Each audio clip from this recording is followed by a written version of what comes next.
Hi guys, welcome to my first review of 2012, and it's the movie Haywire.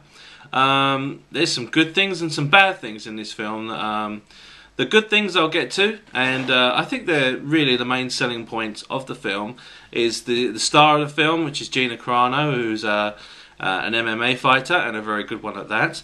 And the fact that it's an action movie made by Steven Soderbergh, so you're expecting it to be a little bit more a cut above the rest, if you know what I mean. You know, rather than the straight to DVD fight movies that you normally can view nowadays. What I liked about it, I thought she was great. She hasn't acted before, but the fact is, because of her background, she made the fight scenes look good. You really believed that she could do some damage to these people, and you know, someone like Angelina Jolie in Soul, I really wasn't interested in that film, because just looking at Angelina Jolie, you just think that she's going to break her hand as soon as she punches someone in the face. But with Gina Carano, yeah, definitely, she's a very attractive woman, but she's very muscular looking, and she definitely looks like she could kick pretty much everyone's ass who goes to see it.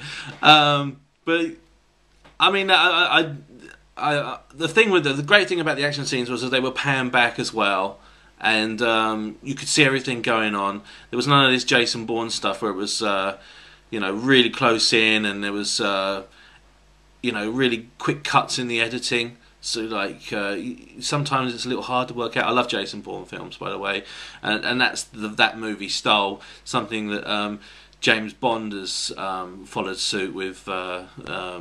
Daniel Craig James Bond films, but it was nice to actually see an action film pan back, show us everything, all the fights. Michael Fassbender does a great job in a fight scene with Gina Carano. It's a really good fight scene. I really enjoyed it. Sometimes I was going, oh, you know, wow, this is just crazy. Some of the punches he was raining down on her, and the same goes for what's his name? Tannen Chaiting, or Chaitin Tannen, whatever his name is. Yeah, he's pretty good in this. They're hitting her and punching her, and you're thinking she would be knocked out now. Same with them. I mean, she was whacking them with stuff, pushing them through windows. You're thinking, wow, he's getting back up again. So the fights, while they were great, it was kind of watching like two Terminators fighting each other sometimes, which did get a little bit over the top. But I mean, this is Hollywood, and even though like it's meant to be a little bit of a cut above the rest of other films, you know, they're still going to go for the you know, the outrageousness, the over the topness that you really want to see in that type of film anyway. So I'll give them some slack for that. What I can't give them slack for is the very run of the mill person on the run, you know, a secret agency involved in you know, conspiracy. Betrayal. It's a very run-of-the-mill plot, which, you know, the actors sort of raise it up a little bit.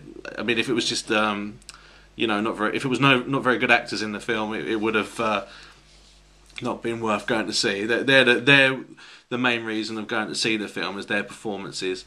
You know, it's great to see Michael Douglas back after his illness, and, you know, Antonio Banderas, Michael Fassbender, Ewan McGregor.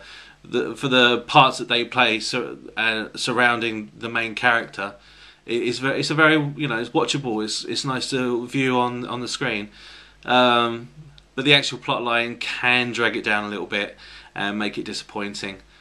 So overall, I enjoyed it. I would say it's a 3-star film, but is it something you'll be talking about 15 minutes after with your friends? I don't think so. Maybe you'll be chatting about the action, because that's the main thing, and obviously the performance of Gina Carano, but the actual plot line is not all that to shout about, really.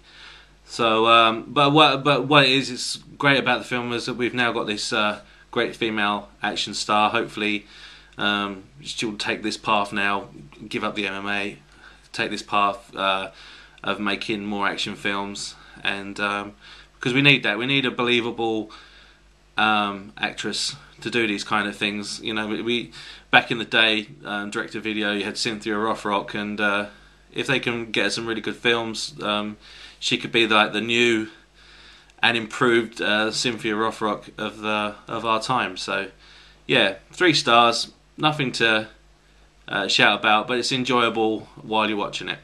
I'll catch you later.